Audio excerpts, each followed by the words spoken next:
Ya, terima kasih Smart Listener, Anda masih bersama kami dalam Bincang Ramadan edisi hari ini Senin 27 April 2020 atau bertepatan pada 4 Ramadan 1441 Hijriah. Dan kita masih bersama Ustadz Ahmad Fauzi membahas mengenai hukum menikah di bulan Ramadan. Kalau di sebelumnya tadi Ustadz Ahmad Fauzi sudah menjelaskan mengenai tahap-tahap pernikahan, terus definisi pernikahan, dan satu hal yang penting di penutup segmen tadi Ustadz Ahmad Fauzi sempat memberikan pancingan nih. Pertanyaannya menarik sekali bahwa di zaman dulu itu tidak diperbolehkan ya berhubungan suami istri siang malam selama bulan Ramadan. Iya.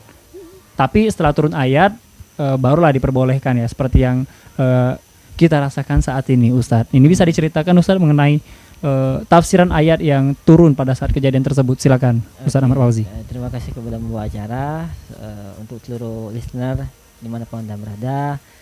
Sebelum masuk ke tafsiran surat Al-Baqarah ayat 187 tadi, saya menegaskan bahwasanya hukum menikah di bulan Ramadan itu dibolehkan.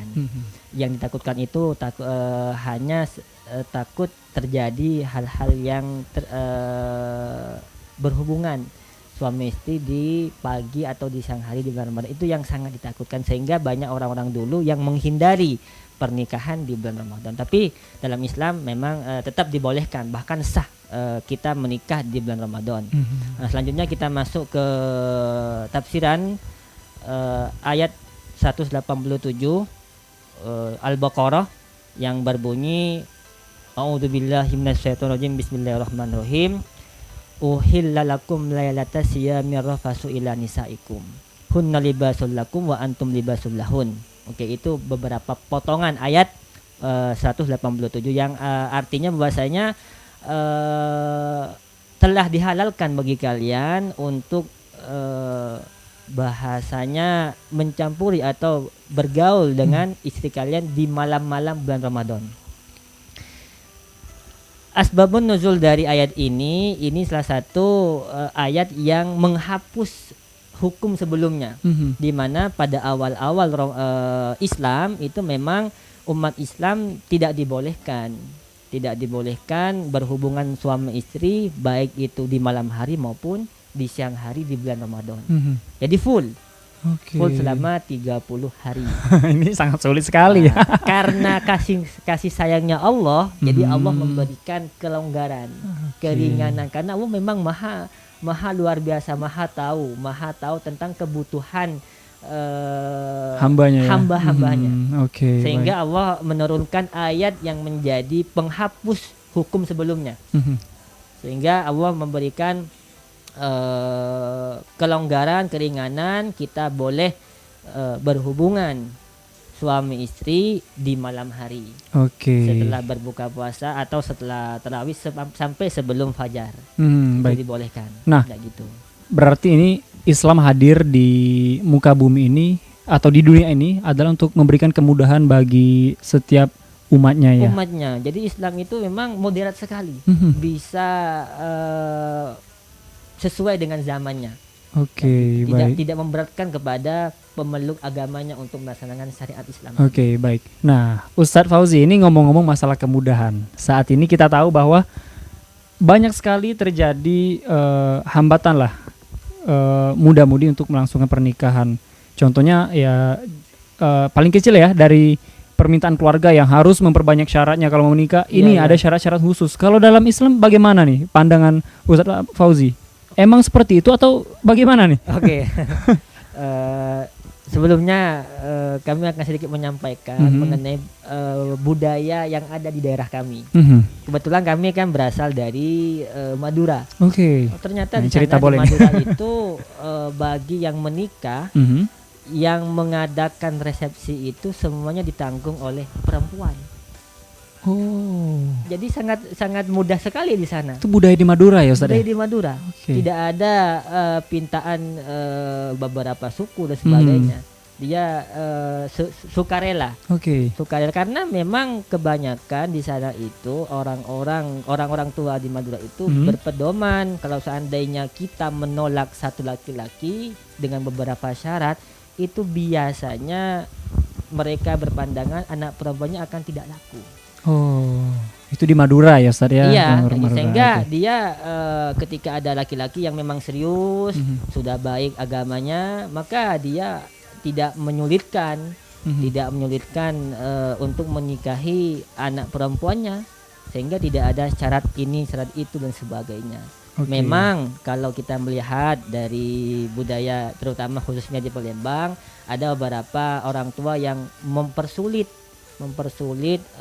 calon menantunya, sehingga banyak anak-anak muda yang galau istilahnya itu ya, Iya, karena benar. memikirkan biaya yang begitu mahal tadi.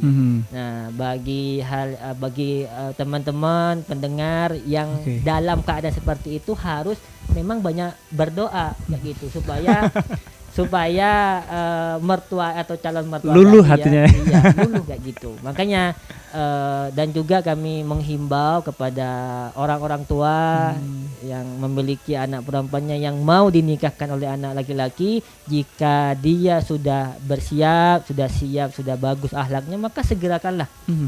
Tidak harus menunda-nunda hal-hal yang baik tadi.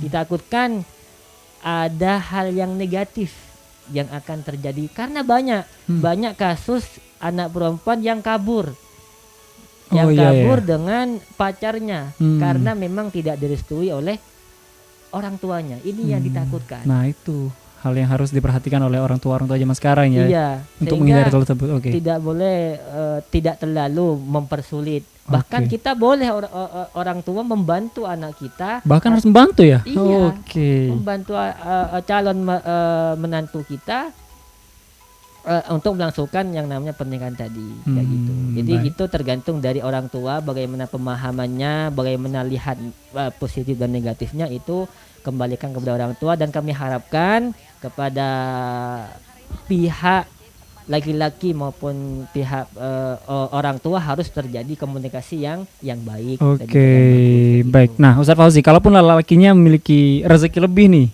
bahkan dia pengen di pernikahannya nanti ini pengen acara yang gede nih, acara yang mewah seperti itu. Bagaimana Islam memandangnya, Ustadz? Kalau seandainya kita melaksanakan resepsi pernikahan yang mewah, memang itu tidak jadi masalah. Cuman kita lihat jika seandainya itu memberatkan bagi pihak laki-laki atau perempuan, bahkan sampai ngutang, maka tidak dianjurkan seperti itu. Sehingga nanti ketika kita selesai menikah, kita bukan memikirkan bagaimana mendidik suami, mendidik istri, tapi kita memberikan hutang-hutang tadi. Sehingga memang tidak dianjurkan dalam Islam mengadakan resepsi yang berlebihan, dengan tanda kutip berlebihan tadi. Tapi kalau seandainya secara normal itu dibolehkan, ya gitu. Yang tidak dibolehkan itu kalau seandainya kita mengundang maaf sebelumnya ya biduan tadi, sehingga terjadi ada hal-hal yang negatif tadi. Itu yang tidak dianjurkan. Baik. Gitu. Nah, Ustadz Fauzi, tentunya banyak sekali yang pengen saya ketahui tentang lingkup pernikahan di dalam Islam. Ini sepertinya waktu 30 menit ini masih belum cukup ini Ustadz.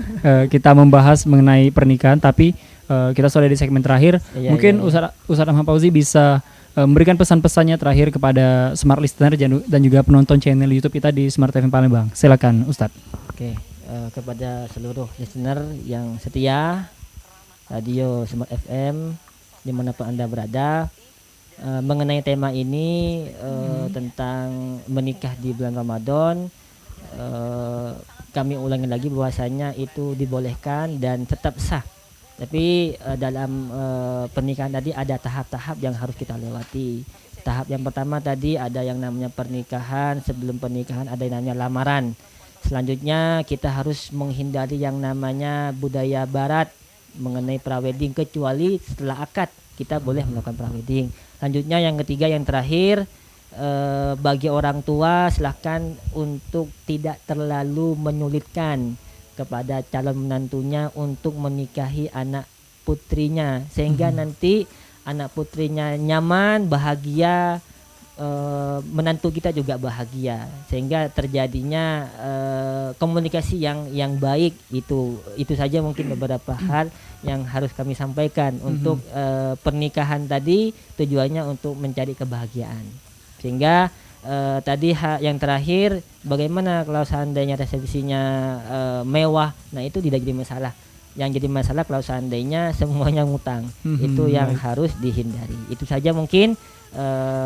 Mohon maaf jika ada kata-kata yang salah, kami kembalikan kepada pembawa acara. Baik. Pada dasarnya pernikahan itu adalah salah satu hal yang membawa kita kepada kebahagiaan, bukan kepada kesengsaraan ya Ustadz. Ya baik, Ustadz Ahmad Fauzi, terima kasih sudah menyiapkan waktunya hadir di perbincangan kita pada kali ini. Dan Smart Listener, demikian Bincang Ramadan edisi kali ini. Dan jangan lupa subscribe channel YouTube Smart FM Palembang. Saya Fernando Teresa pamit, terima kasih dan wassalamualaikum warahmatullahi wabarakatuh.